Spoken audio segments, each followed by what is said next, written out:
Então vamos lá. Página 75, exercício 1. No ar, o som percorre aproximadamente 3.672.000 metros em 3 horas. Bastante, né?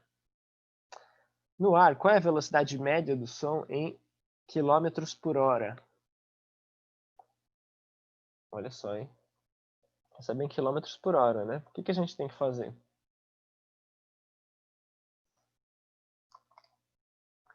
Primeiro, montar a razão, né? Então vamos lá, vamos montar essa razão aí. Como é em quilômetros por hora, é o lance da velocidade média lá, né? A gente coloca primeiro em cima a distância que ele percorre e embaixo o tempo que leva, né? Então, velocidade média.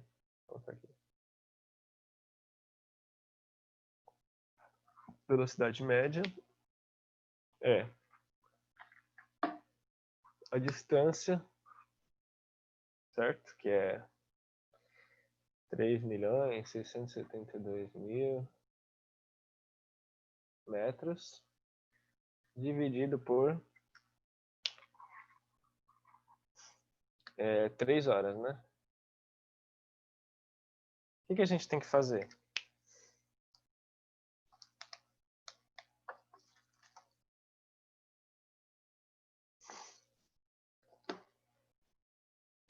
Primeiro passar aqui para quilômetros, né? Porque ele quer em quilômetros, né? Em quilômetros por hora.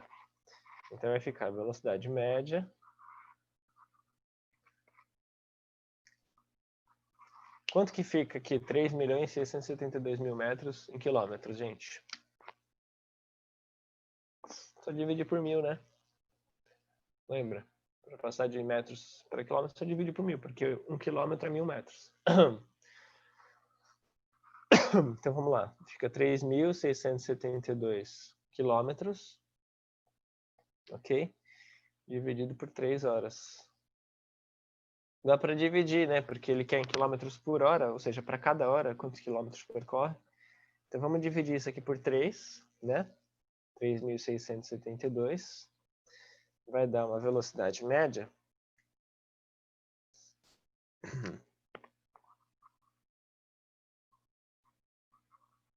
de 1.224 quilômetros por hora. Ok? Alguma dúvida, gente? Não? Tranquilo? É só uma questão de converter unidades, né? As informações já estão dadas, né? É uma questão de passar para as unidades que ele pede e fazer a divisão aí. Na letra B, ele pede essa velocidade média do som em metros por segundo. Gente, isso aqui tem tudo a ver com física, né? Na semana passada a gente até comentou um pouquinho disso, né? Então, a velocidade do som, eu não sei se vocês sabem, né? Mas a velocidade do som, ela é bem possível de ser ultrapassada. Já ouviram falar de supersônico? Já ouviram falar supersônico? Sabe o que significa supersônico? Não? Pensa, supersônico. Super, tipo, mais, né? Acima. E o sônico do som, né? Então, supersônico é uma coisa que é mais rápida que o som, né? Por exemplo, quando eles falam avião supersônico, é um avião que consegue ultrapassar a velocidade do som, né? E aí, nesse caso, eles falam que quebra a barreira do som. É engraçado, porque realmente dá um estouro quando ele consegue fazer isso. Quando ele ultrapassa a velocidade do som, dá tipo de um estouro até um estrondo, assim, um barulhão, né? E dá até para ver um pouco, né? É até possível um pouco ver. Tem uns vídeos bem interessantes na internet mostrando como é que é esse avião supersônico, né? E muitas outras coisas conseguem vencer a velocidade do som, né? Uma bala que você dispara assim no revólver, né? Dá para ela ultrapassa a velocidade do som. Um chicote, né? A ponta de um chicote consegue quebrar a barreira do som também, né? Mas é interessante que ele até fala, né? No ar, tá vendo que as duas perguntas, a letra A e a letra B, ele fala no ar. No ar, olha aí, no ar, qual é a velocidade média, né? No ar. Por que ele fala no ar, né? Porque a velocidade do som é diferente se eu estiver na água, né? A velocidade do som vai ser diferente se eu sentir na terra, né? sei se vocês sabem, tem até uns povos, não sei se são os povos ameríndios aqui mesmo, né, indígenas da América do Norte, que para sentir a presença dos inimigos chegando, eles colocavam o ouvido na terra, eles encostavam o ouvido no chão, e aí eles conseguiam sentir a vibração da marcha dos inimigos, né? Porque o som já chegava pelo chão antes de chegar pelo ar. Eles já conseguiam captar por ali. Bem interessante a gente conseguir estudar essas questões do som aí. Então, essa velocidade média, a gente vai passar para metros por segundo, que é a unidade de medida padrão do sistema internacional, né? Então, como já está em metros aqui, beleza, né? Só temos que passar essas horas aqui para segundos, né? Então, vamos lá. Essa mesma velocidade média, só que agora, comparando metros. E aqui embaixo tem que ser segundos, né? Bom, vamos pensar, né? Tenho 3 horas. Só que eu tenho que passar para segundos. Quantos segundos tem cada hora?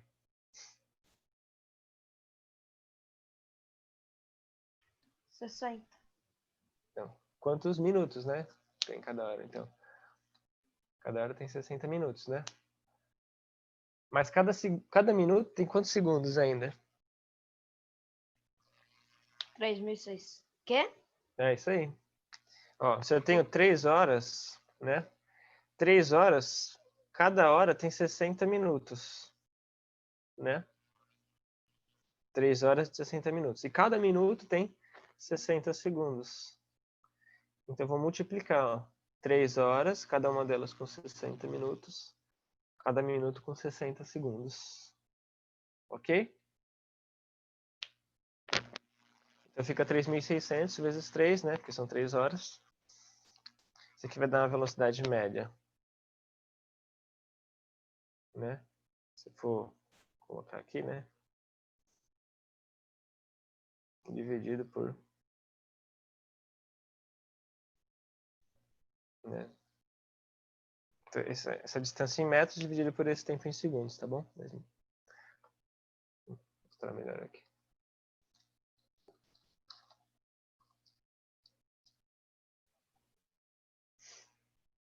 Ok? E aí, nós vamos ter... Vocês estão anotando, né, gente? Velocidade média vai dar aproximadamente 340 metros por segundo. Essa aqui é a unidade padrão, né, de medida da velocidade média do som. 340 metros por segundo. É bem rápido isso, viu, gente? Né? Só para vocês terem uma ideia, né, 1.224 km por hora é muito, muito mais do que um carro consegue alcançar, né? Um carro normal, né? Tipo, umas 10 vezes mais, né? Então, essas são as duas formas da gente medir a velocidade, né? Em km por hora e metros por segundo são as mais comuns. Não precisa ser só essas duas, tem infinitas, né, formas. Mas essas são as mais comuns. Questão 2. Uma pessoa percorre toda a Lagoa Rodrigo de Freitas, no Rio de Janeiro, andando. Se para dar essa volta ela andou 7.200 metros e gastou 1h30, qual foi a velocidade média desenvolvida por ela durante o percurso em quilômetros por hora? De novo, apareceu a unidade quilômetros por hora. Ok? Posso apagar aqui? Já copiaram?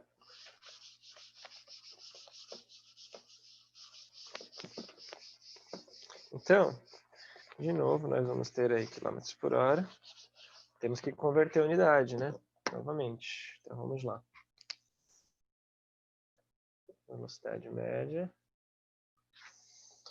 Nós temos aí a distância de 7.200 metros. E agora surge um problema, porque olha só o que acontece. Está escrito aí 1h30 minutos, né? Mas o que acontece? Quando a gente fala de razão, a gente está comparando duas grandezas, né? Nesse caso de espécies diferentes, uma é a distância, outra é tempo. Só que a unidade de tempo ela está dividida em duas unidades diferentes, né? Uma parte está em hora e outra parte está em minuto, né? Perceberam? 1h e 30 minutos. Como é que eu faço? Eu tenho que deixar numa unidade só, né? Não dá para trabalhar com 2 unidades nessa parte de baixo da razão. Ou eu passo tudo para minuto ou eu passo tudo para hora. Como ele quer a resposta em quilômetro por hora, é melhor passar tudo para hora. Faz sentido? Então, como é que é 1h30, se eu for escrever, né? Só em formato de hora. Em vez de 1h30, eu escrevo o quê? 1,5 hora, né? 1h30, certo? Ok? Ah, professor, não é 1,3? Não. É 1,5 porque 30 minutos é metade de 1 hora. Metade é 0,5, né? A gente já viu isso, né? Ok? Caramba, professor, eu pesquisei e o som no ar é mais rápido que o avião. O avião é 850 quilômetros por hora. É. Só esses aviões supersônicos conseguem ultrapassar mesmo, né? Então, olha só. 7.200 metros. Deixa eu colocar aqui, vai 1h30. Depois a gente passa para 1h e 30 minutos, né? Aí, esses metros eu vou passar para quilômetros, ok? De metros para quilômetros, 7.200 metros dá quantos quilômetros, gente?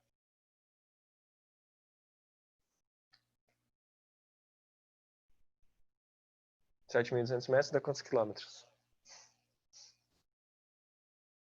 7 quilômetros? É, 7,2, 7 quilômetros.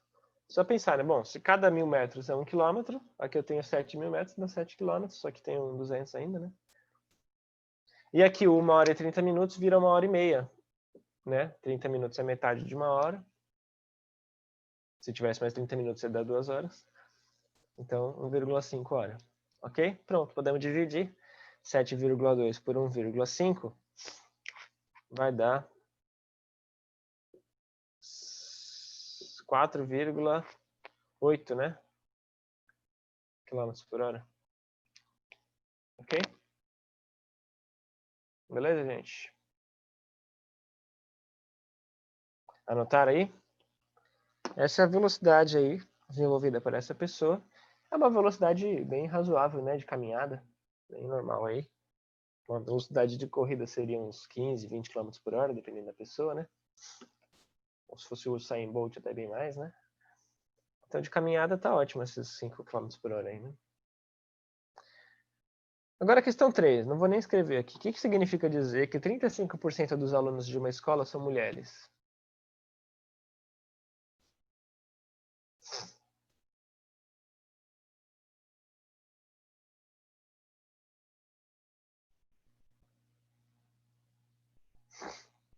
Hein, turma? O que De significa que a dizer cada isso? 100 alunos, 35 são mulheres?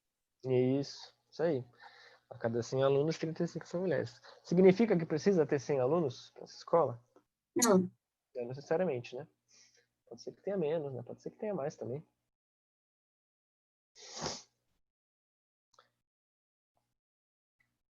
Ok? Anotarei. Na nossa turma aqui, por exemplo, qual é a porcentagem de meninas?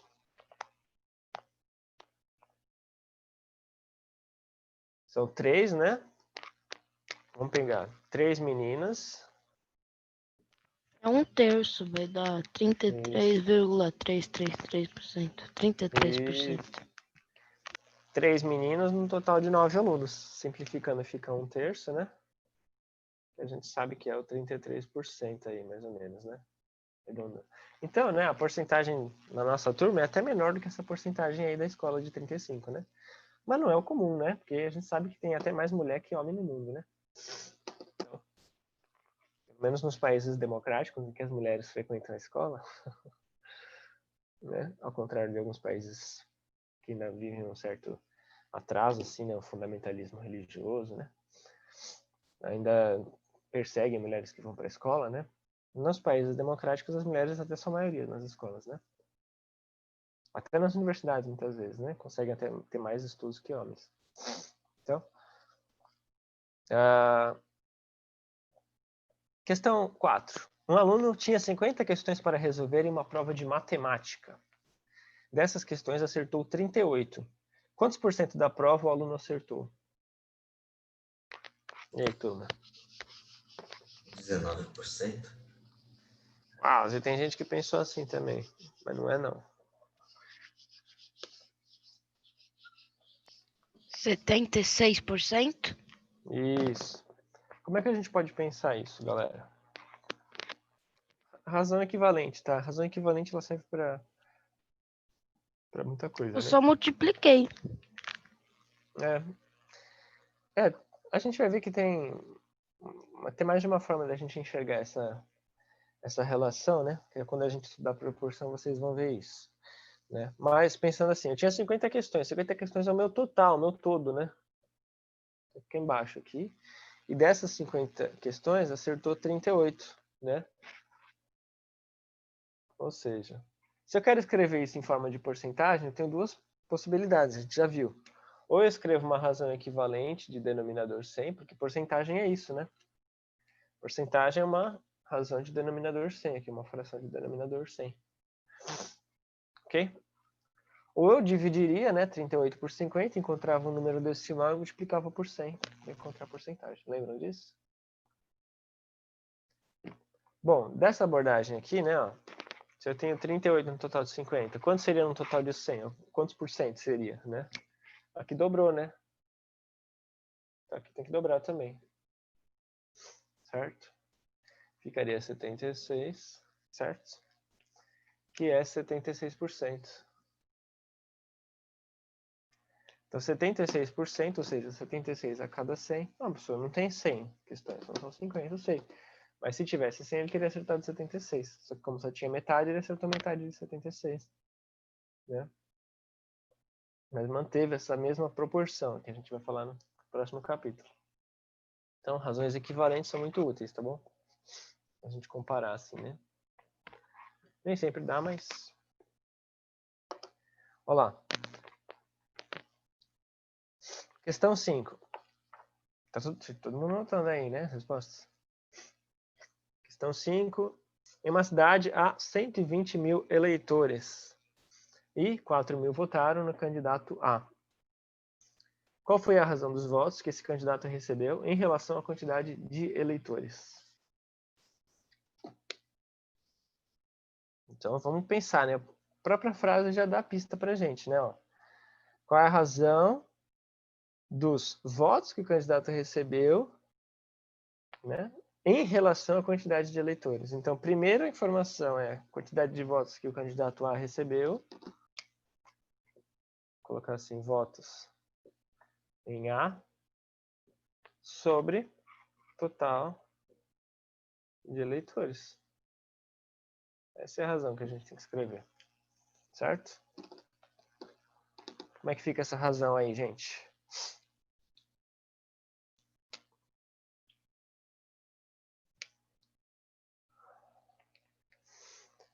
Votos em A, 4 mil. Total de eleitores, 120 mil. Podemos simplificar, né? Porque a ideia na razão é a gente poder simplificar também, né? Dá para cancelar aqui fácil, né? Esses 3 zeros. Esses 3 zeros de cima com esses 3 zeros de baixo, né? Dividir por 1000, né? Simplificar dividindo por 1000 as duas. Ainda dá para dividir por 4, né, gente? Se eu dividir aqui em cima e embaixo por 4, eu vou chegar em qual razão? 1 para 30, né? Recebeu. Ou seja, a cada 30 votos de eleitores, o candidato A recebeu 1, né? Bastante até, né? Então, essa é a razão. 1 para 30, 1 a cada 30. Ok? Faz a forma Tudo que você bem, falou. deve ter sido eleito. Deve ter sido eleito, né? Os candidatos aqui de Santos que receberam mais de 4 mil votos foram eleitos fácil, né? Foram até os mais votados. E Santos tem 400 mil e pouco, 433. É que aqui é o número de eleitores, né? 400 mil é a população total. De eleitores, Santos deve ter uns Menos de 300 mil, talvez, né? Porque... Mas continua sendo mais. com certeza. É que nem todo mundo vai votar também, né? Ainda mais nessa pandemia agora. Muita gente idosa não foi votar. Então, mas... Ainda E a assim, né? multa é barata. É verdade. R$3, né? Então, olha só. O 6, ele é sobre esse mesmo exercício, né? Essa mesma questão, exercício 6. Então, olha só. Quantos votos o candidato A precisaria receber para a razão ser de 1 em cada 4? Então, vamos pensar, né? O número de eleitores não muda, né? Mas o número de votos que ele vai receber muda. E agora, esses votos têm que estar numa razão de 1 para 4, né? Ficaria assim, né? Ó. O número de votos que o candidato A recebeu, a gente não sabe. O número de eleitores não muda, né? 120 mil. Certo? E a razão agora tem que ser 1 para 4. Dá para perceber que isso aqui é só dividir por 4, né? Só dividir 120 mil por 4, certo? Para saber quantos votos o candidato A precisaria receber, ok? Mas a gente pode pensar também em forma de razão equivalente, né? Pensar quanto que multiplicou aqui para multiplicar aqui também, né? Enfim, de qualquer forma a gente vai chegar em 30 mil, ok? 30 mil votos ele precisaria. Ok? Alguma dúvida nesse aí, gente?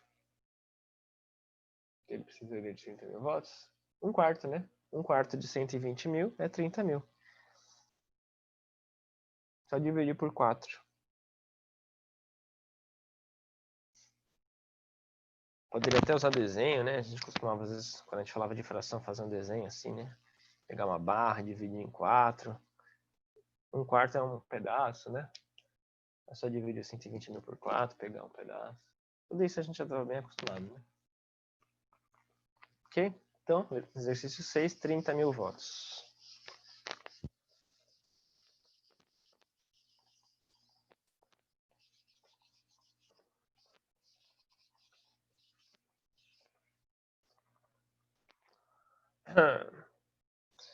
Questão 7.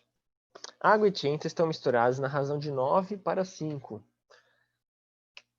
Sabendo que há 81 litros de água na mistura, o volume total em litros é... Então, olha só.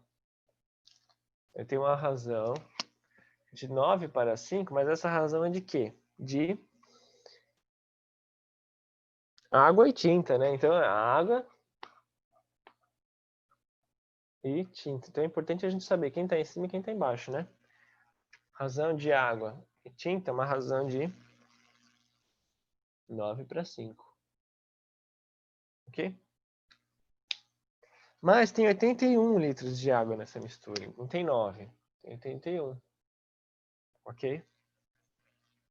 Então, daqui para cá, o que aconteceu, né? Ele veio ao quadrado? Talvez, mas na verdade a gente não costuma pensar assim. A gente pensa em multiplicação. A gente pensa nessa proporção como uma multiplicação, né? Então eu multipliquei por 9, né? Seria 9 partes de água para 5 partes de tinta. Mas como eu tenho 81 litros de água, então eu tenho que ter 9 vezes esse número aqui, né? De tinta. Né? Fiz vezes 9 a quantidade de água, tem que fazer vezes 9 a quantidade de tinta. Para manter, né, aquela proporção certa da tinta, né? Porque senão não dá para pintar direito, tem que fazer a mistura certa.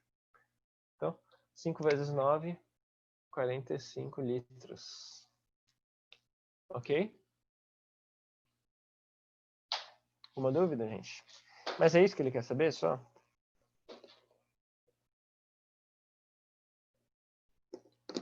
O que ele quer saber, na verdade?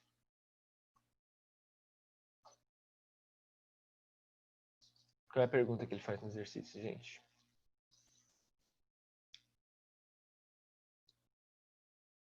O volume total, né? Tá vendo que ele pergunta o volume total? O que eu faço para saber o volume total?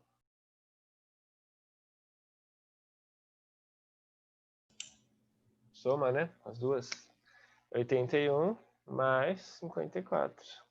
Certo? Somar, né? Vai dar 135 litros. Ok?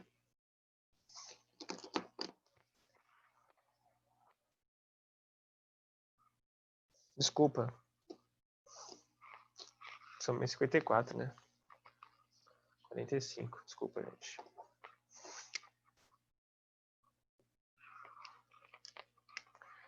$126 litros. Ok? Então, 126, essa é a resposta que ele realmente quer, né?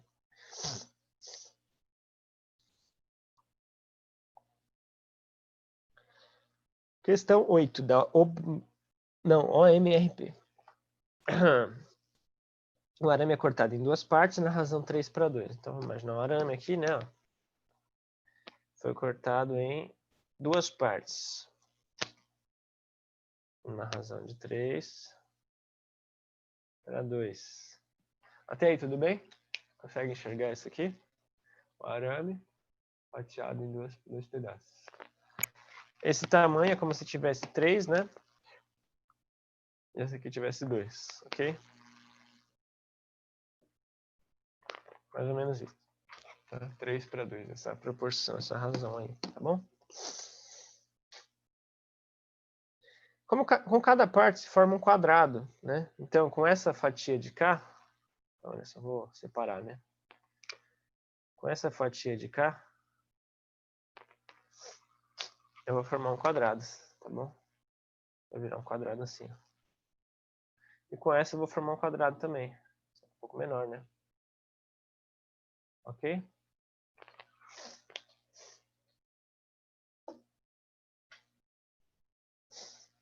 E aí? Qual é a razão entre o perímetro do quadrado maior e o perímetro do quadrado menor? Bom, aqui ainda mantém, né? O mesmo tamanho que eu tinha aqui. Esse tamanho de 3 aqui, né? Eu tenho esse mesmo tamanho aqui, ó. Não mudou, né? E aqui também continua sendo o tamanho de 2, né? Não é que seja o tamanho de 2, mas é um tamanho que está na proporção de 2, enquanto esse está na proporção para 3, né? Então o perímetro é a soma desse tamanho, né? Desses lados. Isso não muda nada, tá, gente? É 3/2 na razão ainda. Tá? Se tivesse perguntado razão de área, aí já mudava de figura o negócio, né? Que a gente lembra que área não segue a mesma razão que tamanho de lado, né? A gente já viu isso. Porque a área já tem duas dimensões, né? Já está ao quadrado. Então, mas nesse caso é simples, é 3/2 ainda, beleza? O perímetro não muda. Ele, o mesmo tamanho que eu tinha aqui, eu só dobrei, né? Só mudei o formato, mas o tamanho é o mesmo. A questão 9. Em uma certa cidade, a razão entre o número de homens e mulheres é 2/3, 2 em 3, né? E entre o número de mulheres e crianças é 8/1. Então vamos com calma que isso aqui...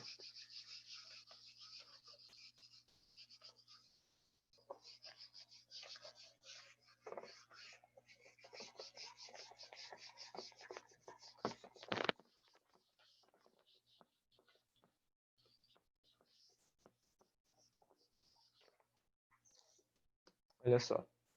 Eu tenho homens e mulheres.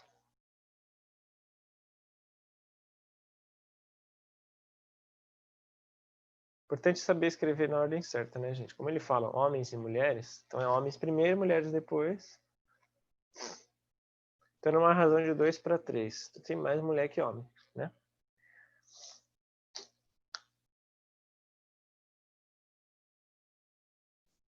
E entre o número de mulheres e crianças é 8/1. Então, vamos escrever aqui, né?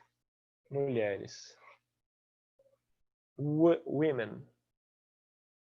And children. Né?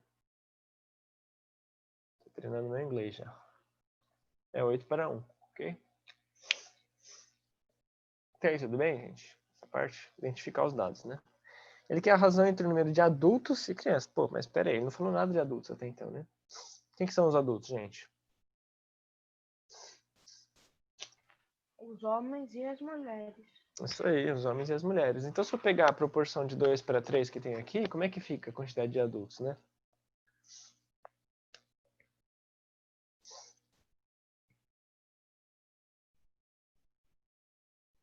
Olha lá, adultos seriam homens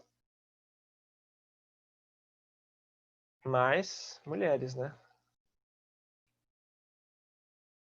Certo? Então, como é que eu poderia escrever a razão de adultos para crianças, né? Pensar assim, ó. Adultos, se eu for somar homens e mulheres, seria 5, né? 2 de homens, 3 de mulheres, daria 5, certo? Ou seja, teria, a gente poderia dizer assim, né? Teria 5 adultos para cada 3 mulheres, né? Ou para cada 2 homens. 5 adultos para cada 2 homens, 5 adultos para cada 3 mulheres, ok? Até aí, tudo bem? Faz sentido? Gente, vocês podem me interromper a qualquer momento se não estiver entendendo, tá bom? Mas por que mulheres? Se a mulher já vai estando adulto. Então, eu tô querendo comparar, porque eu tô querendo comparar adultos com crianças, né? Mas a única forma de eu juntar com crianças é através das mulheres. Então, é a ponte que eu tô usando, né?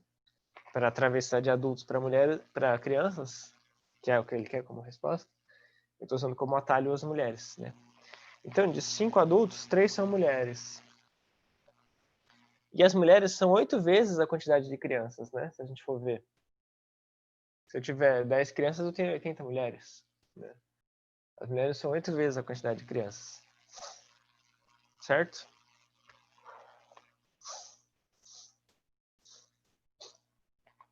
Então, como é que a gente pode pensar isso, né?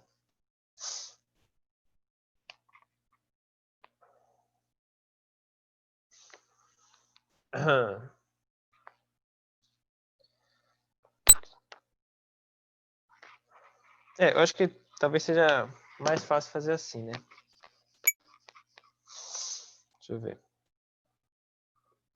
5 adultos. Cada 3 mulheres.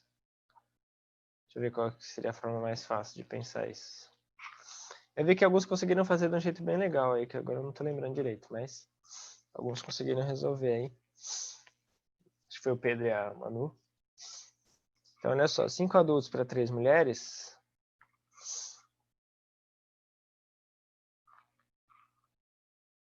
E 3 mulheres, a gente poderia dizer.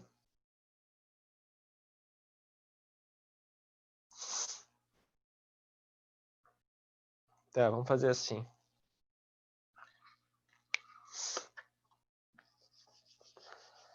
Adultos são mulheres e crianças, né?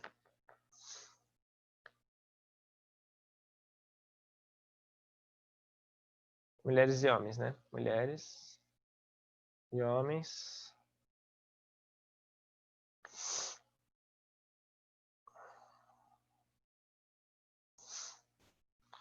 Aí tá na proporção de 5. E aí para crianças.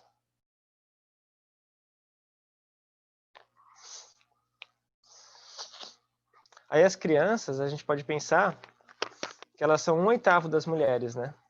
Então, em vez de eu colocar assim, vai ser adultos,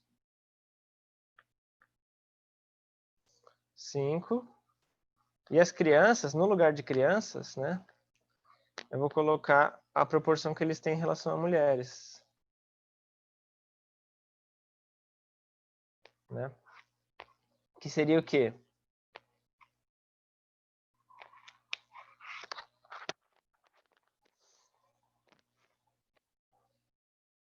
Acho que eu me perdi um pouquinho aqui, gente.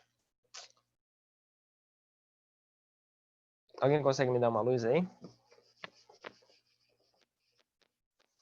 Alguém que tenha feito a tarefa aí? Me perdi um pouquinho aqui, tô meio confuso.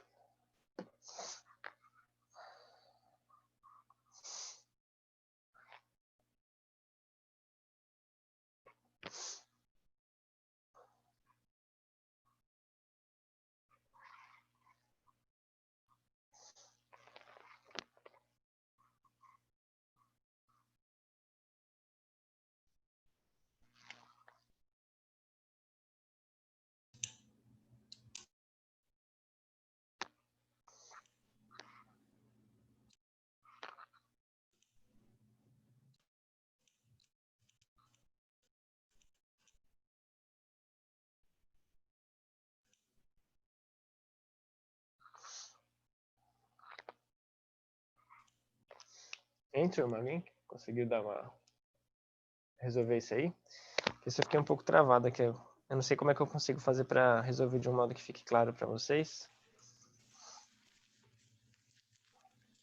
Eu tive uma ideia. É? Fala aí, João. E se a gente fizer... Ah, não, deixa pra lá. Espera aí. Qual o número de crianças? É 8 sobre 1. Deixa eu pensar aqui. Fizer 5 sobre... Como posso dizer? Ou 1 sobre... Eu tô pensando em fazer assim, tô pensando em usar razão equivalente, né? Tipo assim, as mulheres para as crianças, elas estão numa razão de, se eu for multiplicar por 3 aqui, ó, fica 24 para 3, né? Sendo usar razão equivalente, que eu consigo comparar com a quantidade de mulheres daqui. Eu não sei se vai ficar claro para vocês, né? Mas eu tô querendo deixar a mesma quantidade de mulheres aqui em cima e aqui embaixo. Então, ó, seria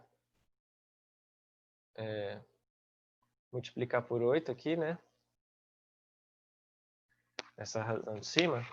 Ou seja, se a cada 2 homens eu tenho 3 mulheres, a cada 16 homens eu teria 24 mulheres. E aqui, ó, a cada uma criança eu teria 8 mulheres, então se eu multiplico por 3, eu teria 24 mulheres a cada 3 crianças. Aí eu consigo ter a mesma quantidade de mulheres nas duas, tá vendo? Acho que é uma forma que fica um pouco mais fácil de resolver, né? E aí? Como eu quero a quantidade de adultos, né, que são homens mais mulheres, aí já fica mais fácil trabalhar assim, né? Homens mais mulheres.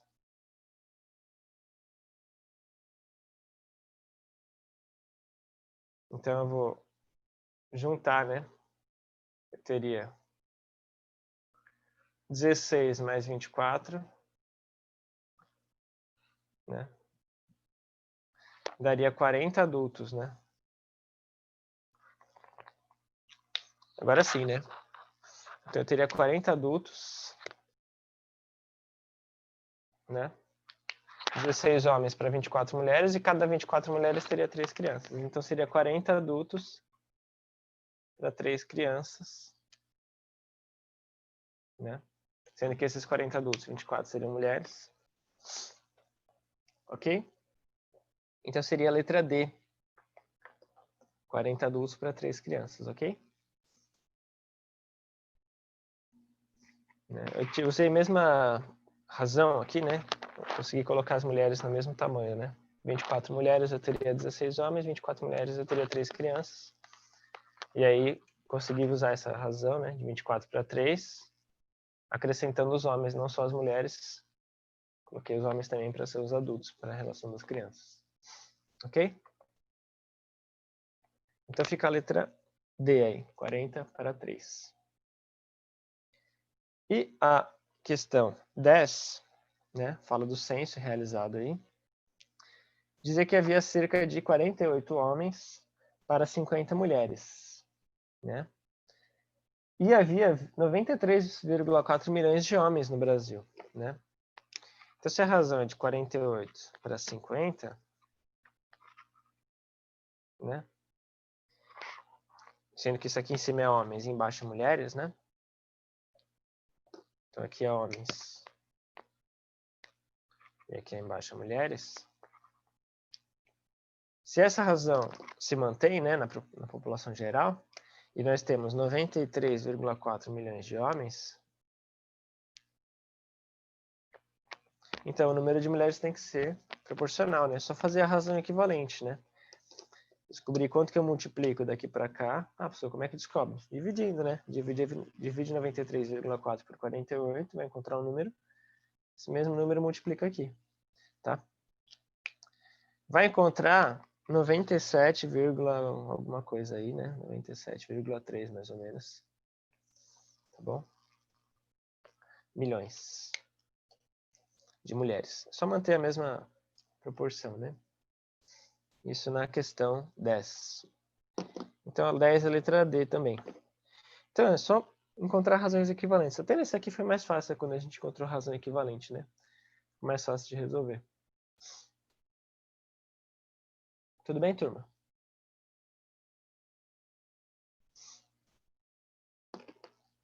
Na página seguinte, nós tínhamos mais 3 exercícios, né? Mais 3 questões.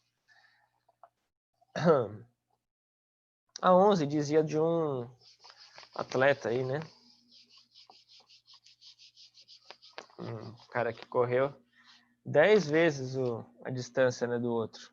Se é 10 vezes a distância que o outro correu, é 10 vezes 42 quilômetros. É 420 quilômetros, né? Então, 10 vezes 42, 420 quilômetros é o que ele percorreu, né? Mas o cara desenhou na lousa, né, uma pista de 60 centímetros. Então, aquela pista de 60 centímetros deveria representar os 420 quilômetros. E aí, qual é a escala que isso está, né? Bom, primeiro, eu tenho que passar para a mesma unidade de medida, né? Quilômetro para centímetro. Bom, de quilômetro para metro é vezes 1000, de metro para centímetro é vezes 100, então vezes 100.000, né? Para passar para centímetro, ou seja, 420, aí eu coloco mais 5 zeros, né? Fica 42 milhões de centímetros para cada 60 centímetros, para esses 60 centímetros da luz, né? Bom, para montar a escala, né? Primeiro eu coloco a medida da representação, né? A medida da representação seria 60 para a medida real, 42 milhões, né? Só que simplificando os dois lados por 60, né? Dividindo por 60 dos dois lados, eu simplifico essa razão, né? E consigo chegar na razão que tem aí, de 1 para 700 mil, que é a letra D, né? Ok? Então, letra D. Caramba, ele percorreu 420 quilômetros em 75 horas. O cara é rápido, né? Imagina, Não né? Fica cansou, correndo. hein? Não, deve ter dado uma pausa para dormir, né? Para comer, não é possível, né? Então, olha só. A questão 12, não é difícil perceber que a razão a melhor razão aí é a razão do jogador 4, tá, gente? Na questão 12. Ele que teve a melhor proporção. Se a gente for dividir todas, né? 50 sobre 85, 40 sobre 65, 20 sobre 65, todos os caras acertaram uma razão baixa, né? Se comparada com a razão do jogador 4, que acertou 75%, né? 30 em cada 40. Então, o melhor desempenho foi do jogador 4, a questão 12 também é a letra D, que nem a questão 11. Tá bom? E a questão 13 vai dar a letra E, tá bom? Questão 13 vai dar a letra E, ok? Então, com isso, turma, nós encerramos esse capítulo, né? E na próxima aula a gente já começa a falar de proporção, beleza? Então é isso, turma. Boa aula aí, Amâncio. Abraço, turma. Quando elas deslizam paralelamente, e vamos entender também quais são os fenômenos decorrentes desses eventos. certo? Pedro, leia para a gente, por favor, pode ser?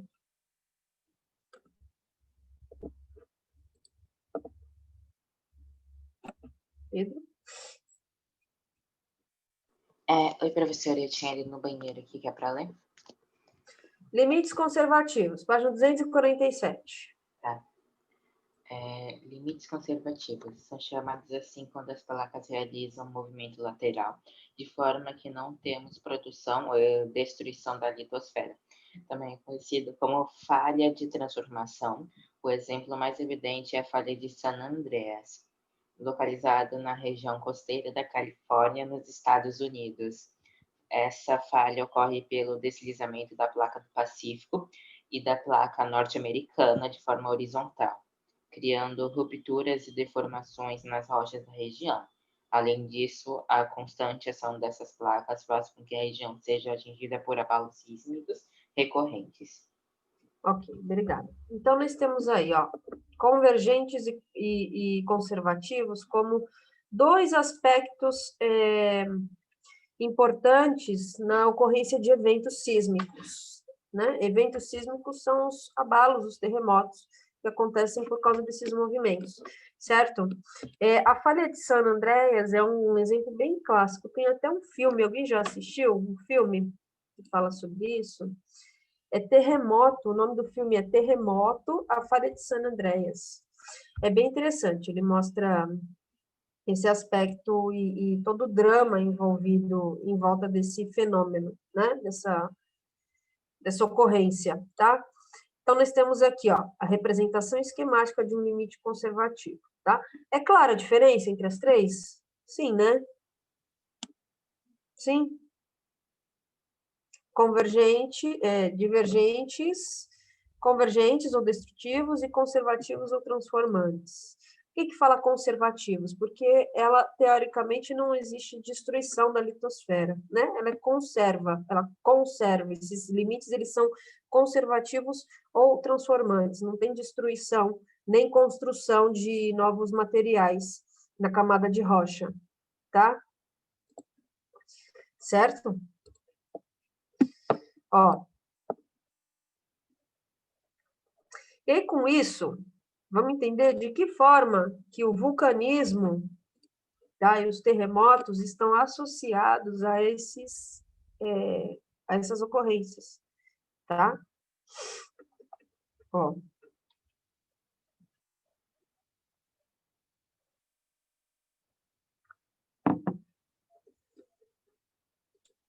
Isso seria a resposta da 4, né? Da questão 4 lá do caderno, que nós vimos na quarta-feira, certo? Na 248, prosseguindo, vocês vão ler em casa, tá? Vou pedir para vocês lerem em casa, nós não vamos ver agora. O que é a temida falha de San Andreas e por que ela preocupa tanto a Califórnia?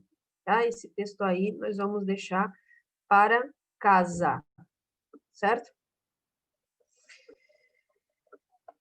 E aí, vamos para 249, tá?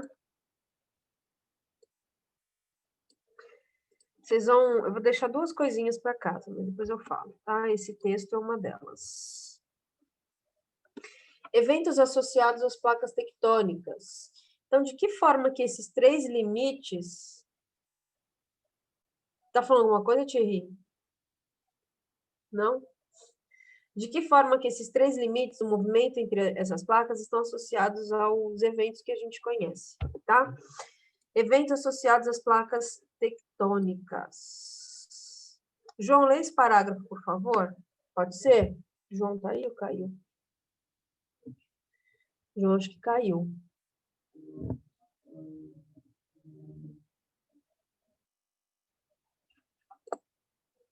Tá, Reinaldo, pode ser?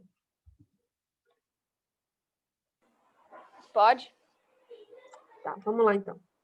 Eventos associados às placas tectônicas, né? A região de divisa entre as placas tectônicas é caracterizada por uma alta atividade de eventos extremos do planeta, especialmente terremotos e vulcões. Quando comparamos o mapa de eventos dessa natureza com o de placas tectônicas, percebemos que existe uma grande correlação entre eles. Ah. Continua. Pode ser, vulcões. O mapa a seguir apresenta a localização dos limites das placas tectônicas e dos vulcões ativos. Por meio dela, é possível relacionar o processo de vulcanismo com a movimentação das placas tectônicas. Os vulcões serão estudados com maior profundidade no próximo capítulo. Ok, então nós vamos entender o processo de vulcanismo em si mais para frente, tá? No mapa, olha só, os limites das linhas vermelhas, tá? São os limites das placas e alguns pontos, ó, deixa eu aumentar aqui o meu. No mapa mundi, né? Nós temos aí em vermelho o limite das placas, placa euroasiática, placa norte-americana, placa sul-americana. Vemos aqui, ó, o continente sul-americano e especificamente o nosso país, né? Bem precisamente no meio de uma placa. Isso significa que não tem abalo sísmico no Brasil? Temos, só que a probabilidade e a intensidade, a magnitude desses eventos são bem menores pelo fato de estarmos no meio de uma placa tectônica, né? A gente não está, nossa região não está entre placas tectônicas. Então, a probabilidade, a magnitude dos terremotos desses eventos são bem menores, né? No mapa, vamos lá. Peraí.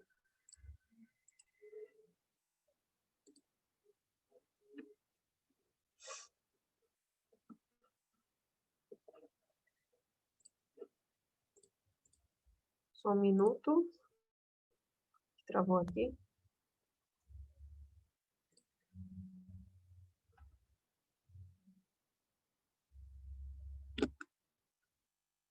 Estão me ouvindo?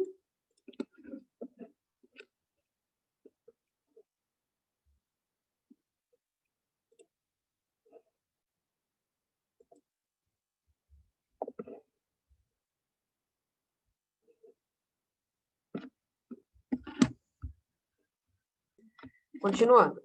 O limite entre as placas, observem aí, na página 249, tá? Nesse mapa mundi. Nós conseguimos ver as linhas vermelhas, tá?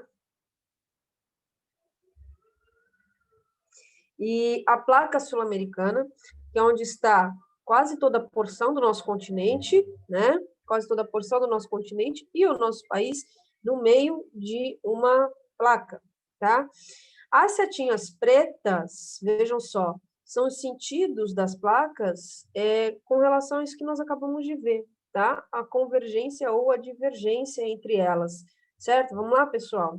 Vamos voltar aí, tá? De forma semelhante, nós temos lá, ó, placa indo-australiana. A Austrália também bem no meio de uma placa, né? E aí, nós vamos ter lá na Ásia, né? Lá na Ásia, cadê? A placa euroasiática, nós vamos ter ali, ó, uma grande quantidade, os triângulozinhos os triângulos vermelhos são os pontos de vulcões ativos. Então, você percebe que os vulcões ativos e a quantidade de vulcões ativos, hoje, elas estão, em grande parte, no encontro das placas, né?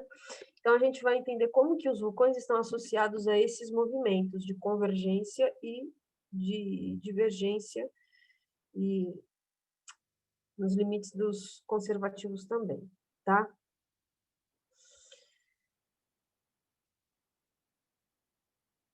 Vamos lá, ó. O assunto que o Lucas queria estudar, mas ele não está aí hoje, né? Vamos entender aqui, ó, terremotos.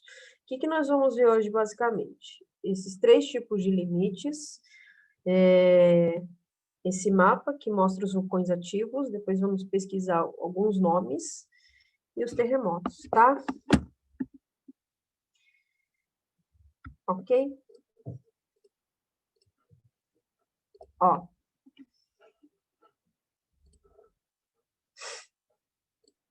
Alguém sabe, só a título de curiosidade, diferenciar o que é um terremoto e o que é um tsunami? O que acontece o tsunami? Terremoto a gente sabe que são os abalos sísmicos que acontecem na Terra. E o tsunami?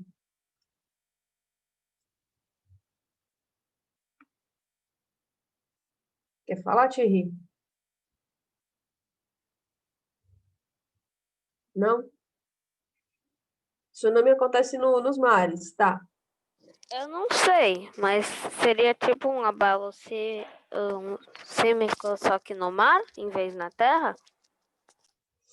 Sim, tudo bem. Está relacionado aos abalos sísmicos das placas. Mas, assim, o que a gente vai entender é como que esses eventos estão relacionados com os limites, tá? E como que acontece um tsunami? Tsunami geralmente não, né? É quando vem aquela invasão, aquela onda de mar. Mas o que causa isso, né? Como que acontece esses abalos sísmicos para eu entender o que é o tsunami, né? E qual é a diferença? Terremoto, tsunami, maremoto, tá? Vamos lá, ó.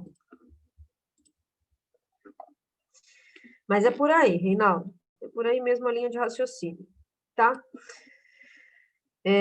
Terremotos, 250.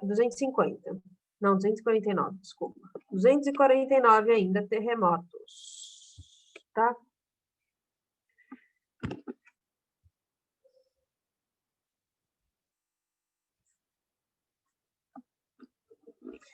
O que nós temos que entender hoje é até aqui, tá? Terremotos.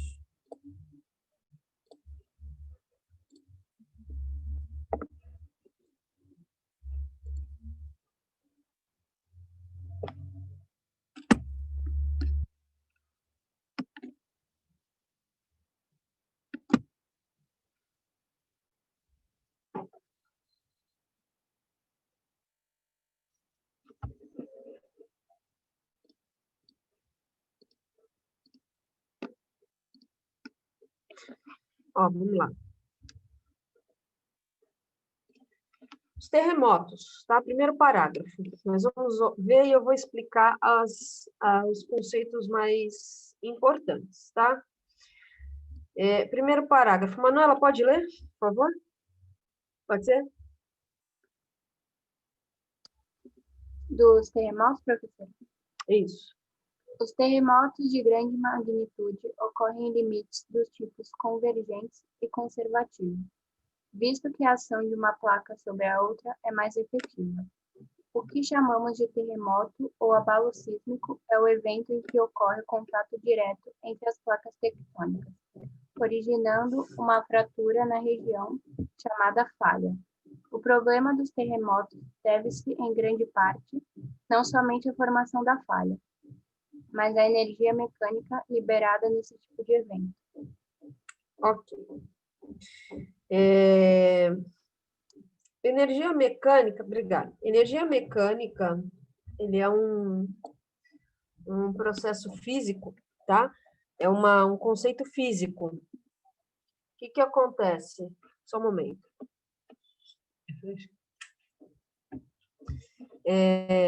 Quando acontece um movimento entre corpos, né, você tem energia neles. Você tem energia potencial e você tem energia que é liberada quando acontece esse movimento, tá?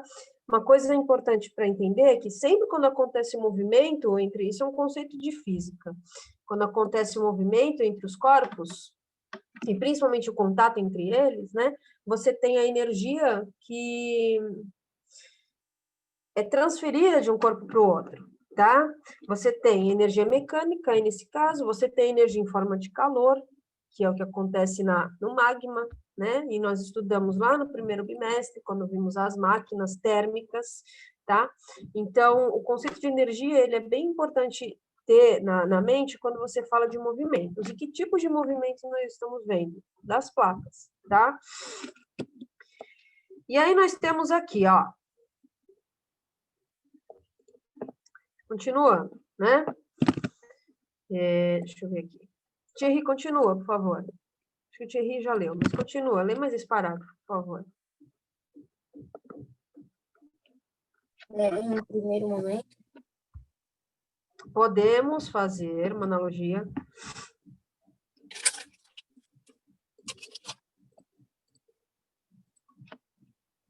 Achou? podemos fazer uma analogia para explicar melhor. Se você posicionasse 2 livros em um horizontal, lado a lado, e suportasse e apertasse um contra o outro com toda a sua força, em determinado momento, os outros livros iriam poder perder contato, ocasionando um choque efetivo entre eles. Qualquer objeto nessa região será atingido por um choque provocado pelo fogo. Entre os livros, pode, por meio da propagação de onda de choque. Continua. Finaliza, por favor. Em um primeiro momento, Em primeiro momento, podemos supor que as placas tectônicas apresentam excesso de elasticidade e, por isso, reagem em movimentos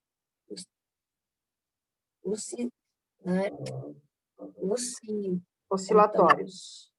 Quanto mais intensa for a onda, ou seja, quanto maior for a energia carregada por ela, maior será a resposta dos materiais e essa propagação assim durante os eventos dos abalos sísmicos, o tremor de terra que é percebido é fruto do transporte de energia por parte da crosta continental. Ok. Crosta continental é o continente, né? Você tem aí a crosta continental e a crosta oceânica. Crosta continental porque é o continente. Estamos falando de terremotos. Então, como o nome já fala, terremotos que acontecem na superfície terrestre, né? Travou tudo.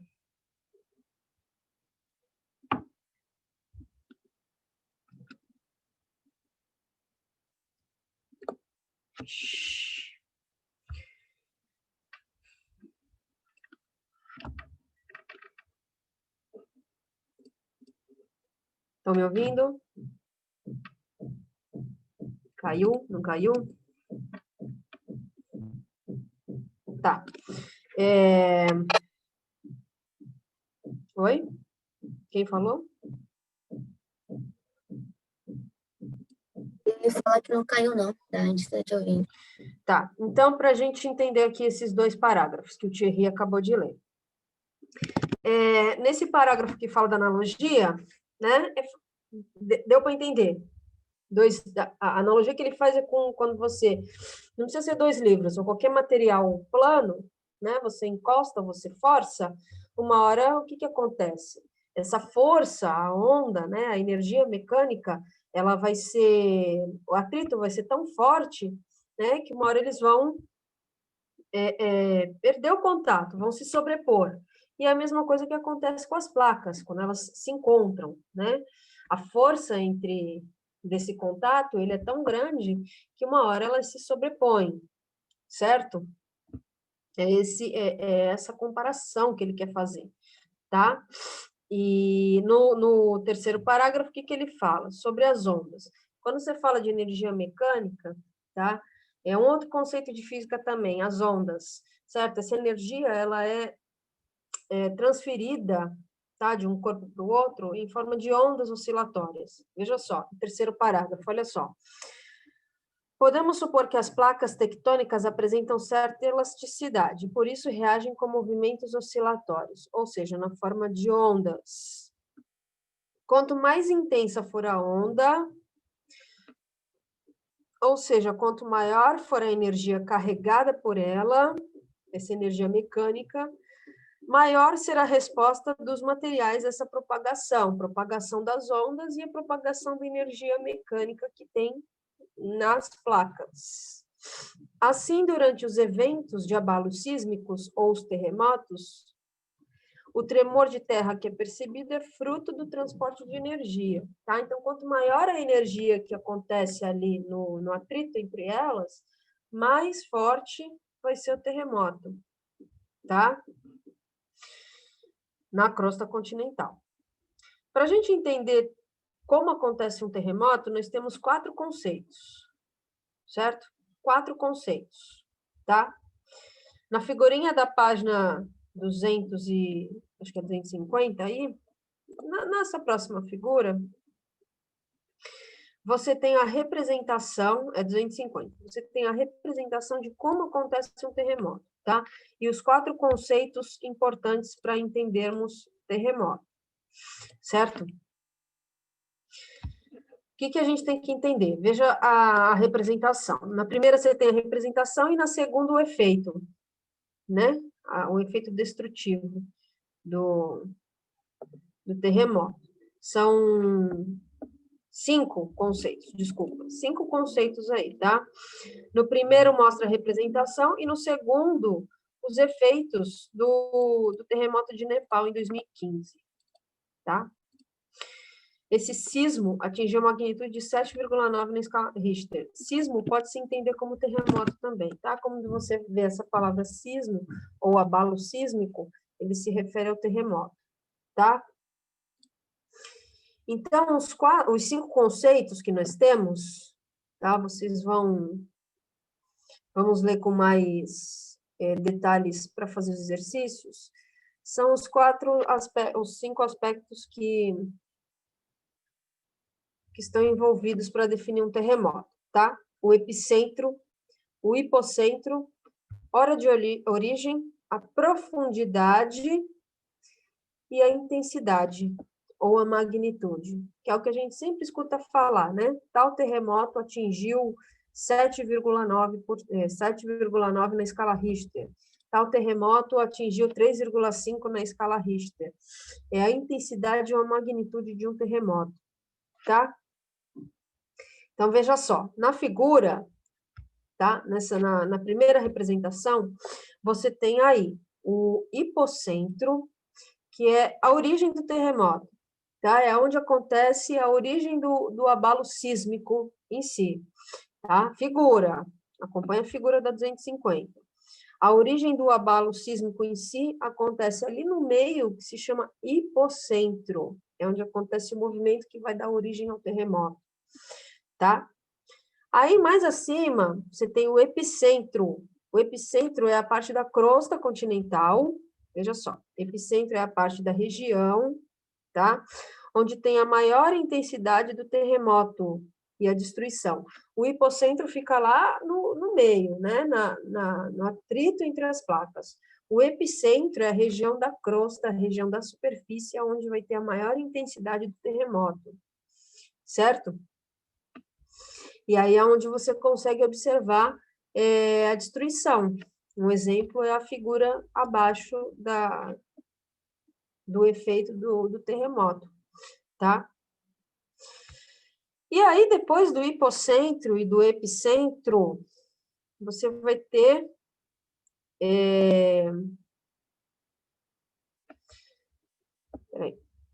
hora de origem, tá? A hora de origem é a hora local, onde a hora que se originou, né, de acordo com o fuso horário local, a hora que se originou o atrito, tá? A hora que se originou o terremoto, quando começou o terremoto, tá?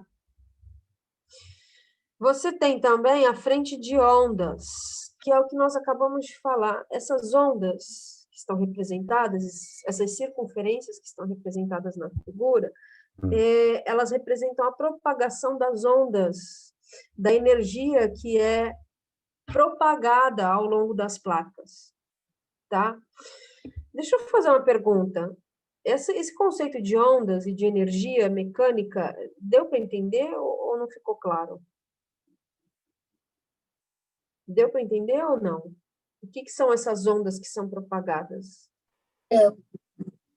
Quando você joga uma pedrinha, por exemplo, vou fazer uma comparação bem simples. Você tem lá um lago, você joga uma pedrinha. Ela não forma aquelas ondas? Ou você joga algum objeto, ela vai formando ondas, Isso, Matheus. Essas ondas são essa energia mecânica nas ondas é que vai sendo liberada. Com o atrito das placas é semelhante, tá? Por isso que ele vai mostrando essas circunferências representando as ondas, tá?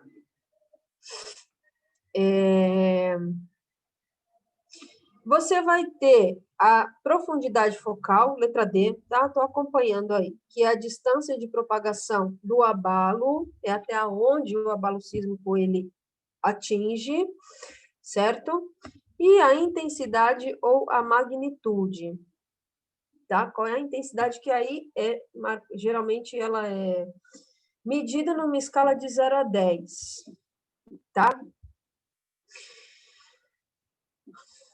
Vamos lá.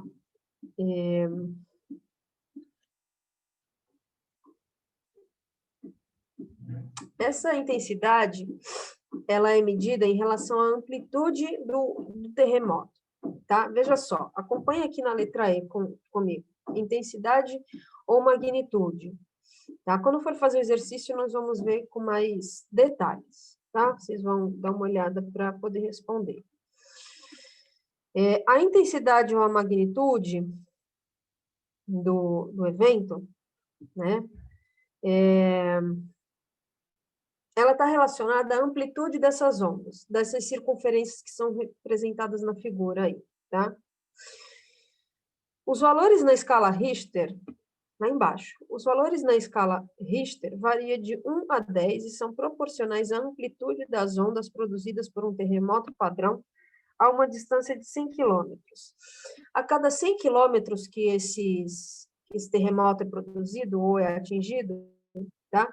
É analisada ou calculado a amplitude das ondas. A amplitude é como se fosse o tamanho da onda, tá? O tamanho dessa circunferência que vocês estão observando na representação, tá?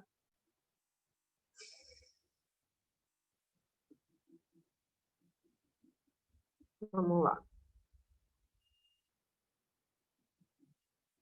Certo? Aqui no Brasil, a maior parte dos terremotos que acontecem, tá? Eles acontecem, a maior parte deles, tá? A maioria acontecem geralmente na escala de 3, 3,5, 4, tá? Por isso que são eventos que são pouco sentidos, tá? Geralmente nós não conseguimos sentir de forma real, porque eles são eventos com intensidade e magnitude relativamente baixos, tá? Certo?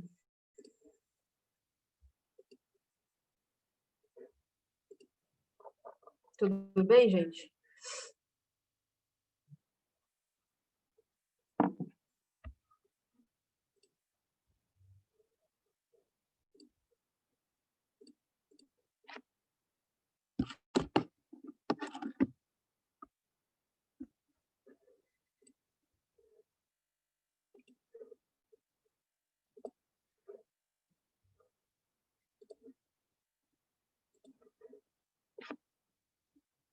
Tá? Vamos lá. O que nós vamos fazer agora? Presta atenção aqui.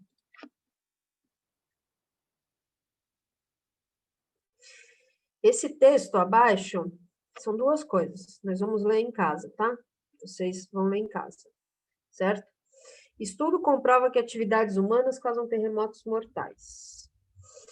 Os terremotos são eventos naturais, tá? Todo mundo concorda com isso, né? Mas o que nós vamos entender aqui? Esse texto, ele traz uma questão bem interessante. Estudo comprova que atividades humanas causam terremotos mortais.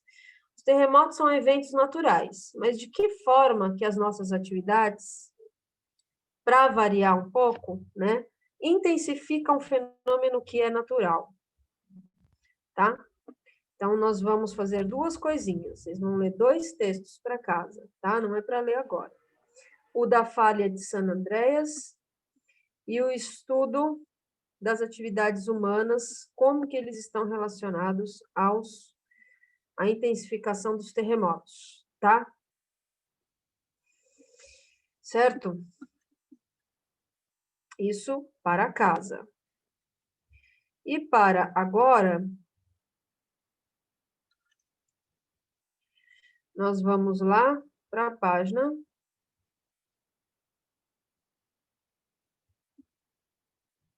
257, tá? Podem ir lá.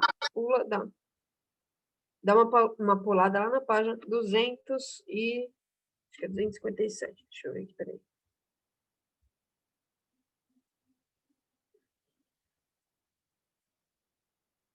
Isso mesmo, ó. Página 257, 258, desculpa. Exercício 4.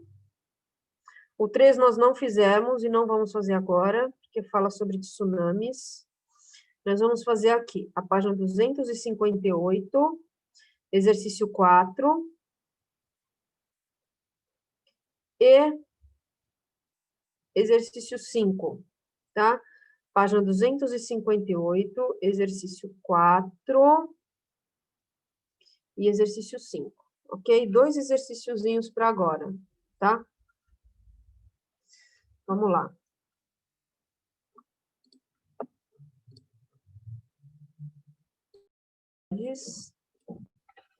De limites das placas tectônicas. No limite, tal, né? E as placas se movimentam de forma horizontal, formando as falhas. Como que fica a primeira linha? No limite. Conservativo. No limite conservativo. As placas se movimentam de forma Pode ser horizontal. transformante também, professor? Pode. Conservativo ou transformante. Mas aqui nas opções nós não temos, né? Transformantes. Então, fica conservativo. Conservativo. Aí, a segunda frase. No limite, as placas separam-se formando os dorsais mesoceânicas. No limite o quê? Divergente. Não entendi. O que você falou, Reinaldo?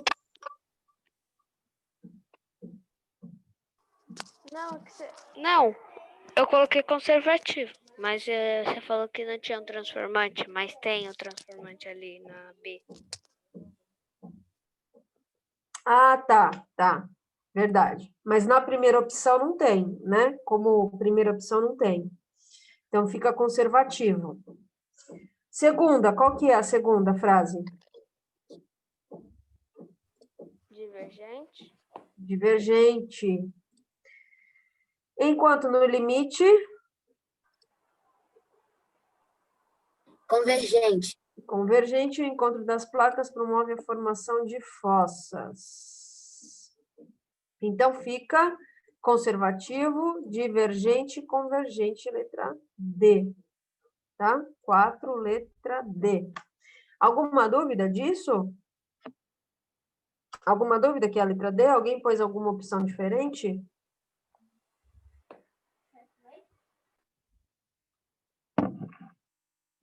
Tá. Então, vamos para a 5. A 5 diz assim, ó.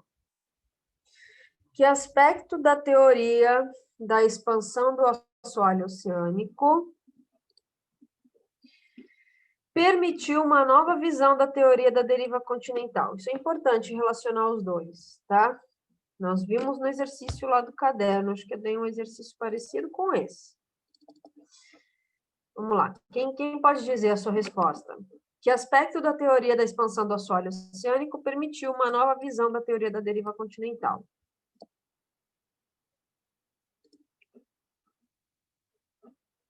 Vamos lá. Alguém pode falar?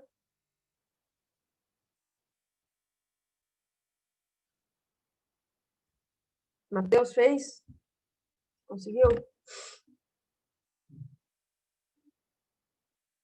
Não? Ninguém respondeu a 5?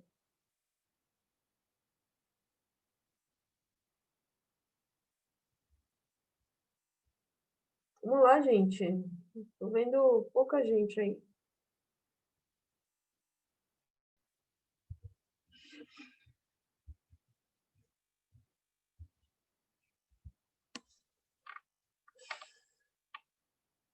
Quer falar a sua, Reinaldo?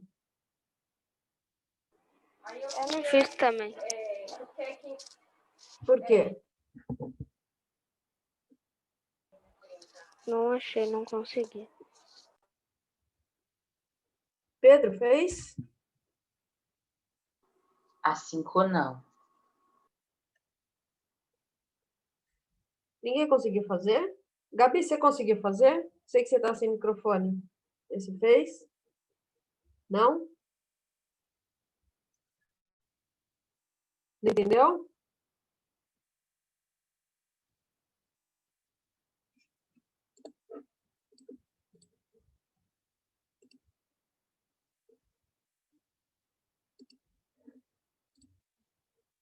Vamos lá. Manuela fez?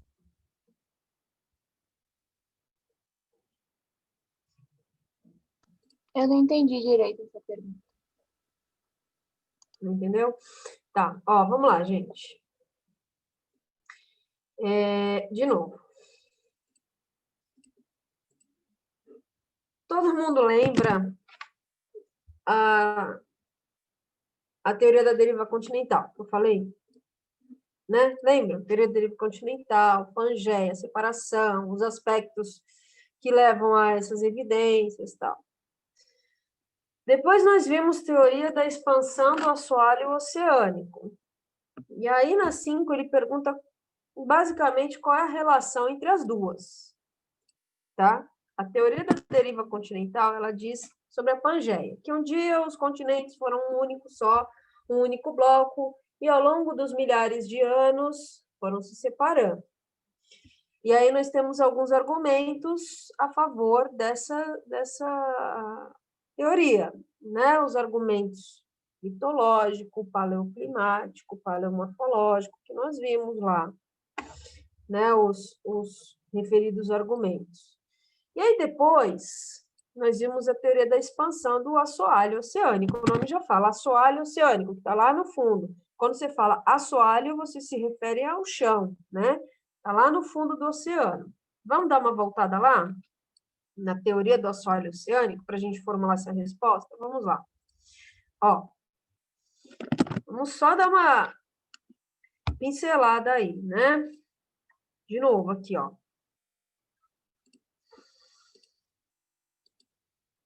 Essa teoria da expansão, tá? Ela já vem de encontro com os movimentos das placas. Presta atenção aqui, ó. A teoria da deriva continental, ela não falava da movimentação das placas, tá? Então, vamos entender como que uma coisa está ligada à outra, né? Pensa num quebra-cabeça. Todo mundo consegue fazer essa analogia? Pensando que os continentes, eles são quebra-cabeça, né?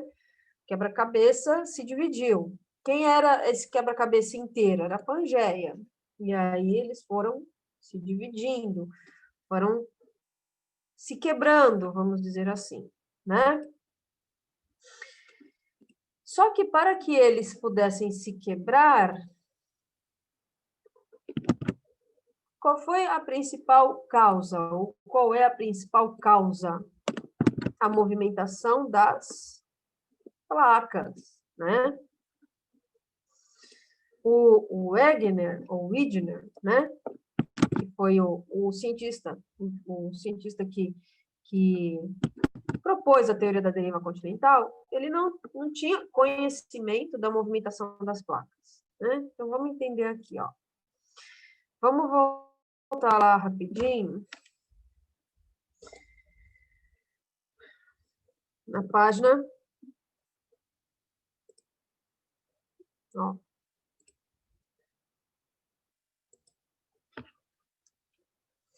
Na página 245. Página 244. Na página 244, né? Estamos na 257. Vamos lá para 244. Já passamos por essa questão. Ela fala aí, ó, teoria da expansão do assoalho oceânico, certo? E aí nós vimos essa representação esquemática, lemos o texto, tudo. E aí o que ele fala? O que ele fala aí? que, de acordo com a teoria da expansão do assoalho oceânico, presta atenção para poder responder a questão 6. A questão 5, desculpa. De acordo com a teoria do assoalho oceânico, os continentes deveriam se movimentar, segundo o parágrafo. Os continentes deveriam se movimentar junto com os oceanos, pois poderiam ser separados por meio da criação de uma nova crosta oceânica nas falhas em que o magma extravasava do manto.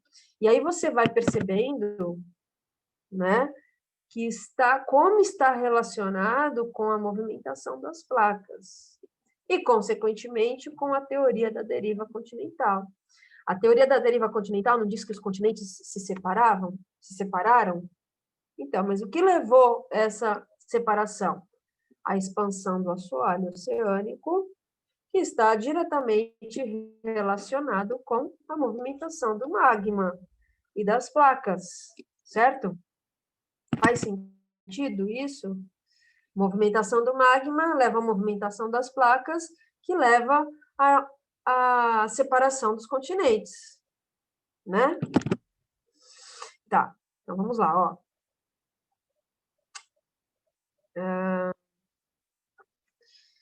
Nesse parágrafo mesmo ainda, tá? Esses novos indícios acabaram voltando a atenção para a teoria da deriva continental. Que indícios? Indícios da movimentação, da expansão do assoalho, já que havia uma nova justificativa para o movimento dos continentes, tá? A ação das chamadas placas tectônicas, certo?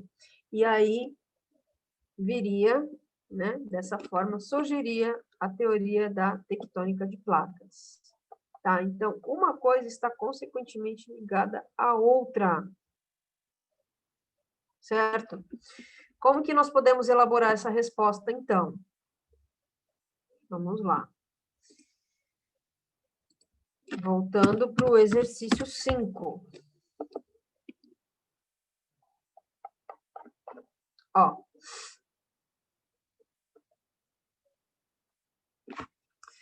Vamos lá? Escrevam aí. Vamos corrigir juntos aqui, ó. A 5 pode ser respondida da seguinte forma. Prontos? Posso falar? Escrevam aí, então, ó. A principal contribuição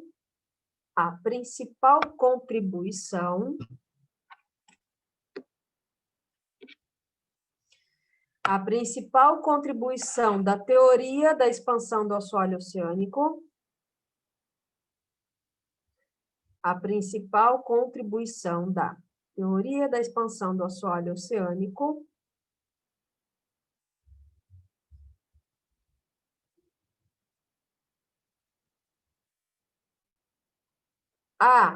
esse A tem crase.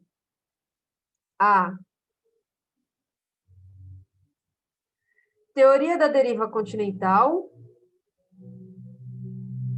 Então, ó, a principal contribuição da teoria da expansão do assoalho oceânico, a teoria da deriva continental, foi a explicação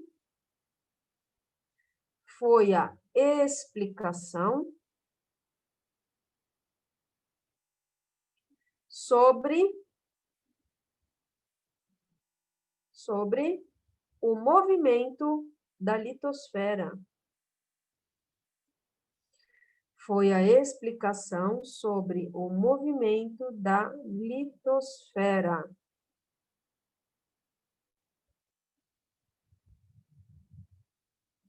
Com base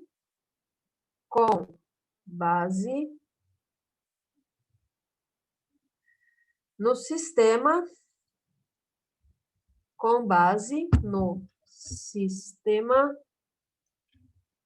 sistema de quê?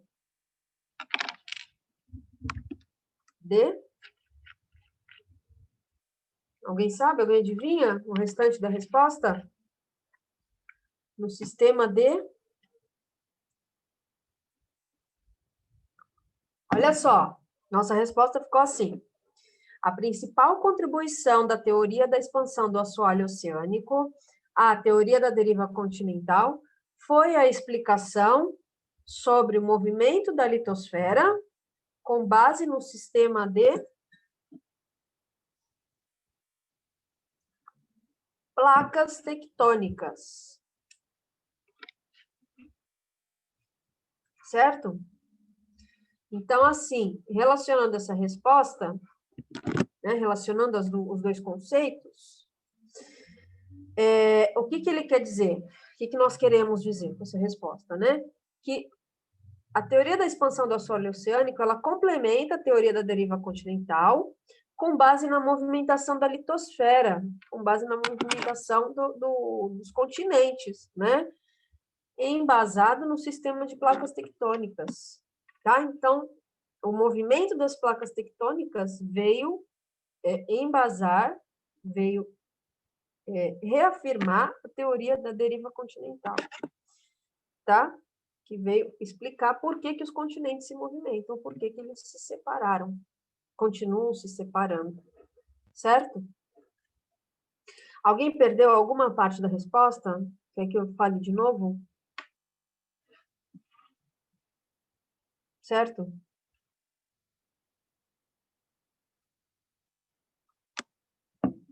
Tá? Então, fica assim. A principal contribuição da teoria da expansão do assoalho oceânico à teoria da deriva continental, a CONCRASE, foi a explicação sobre o movimento da litosfera com base no sistema de placas tectônicas. Tá? Simples, ok?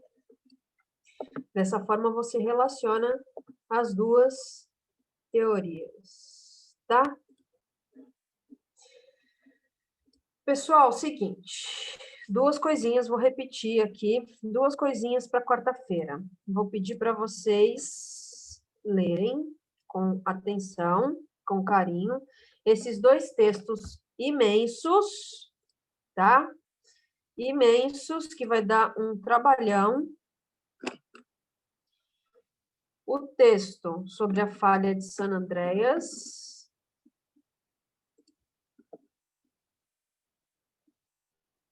da página 248, tá?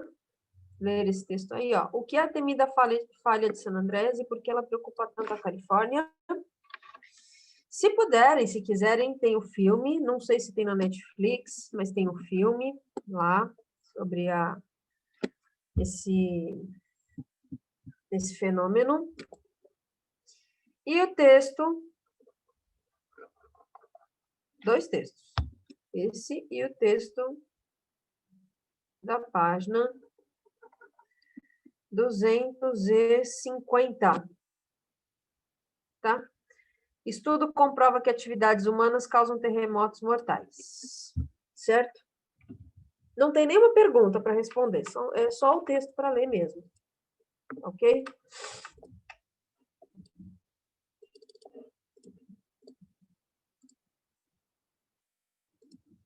Entenderam ou querem que eu repita?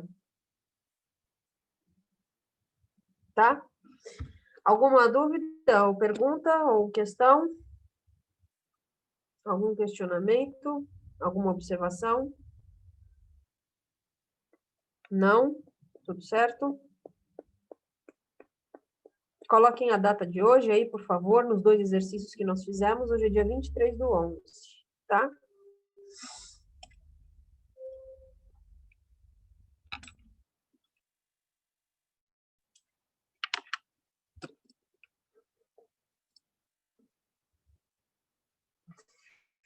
Então, por enquanto é isso, pessoal. Abraços e até quarta-feira.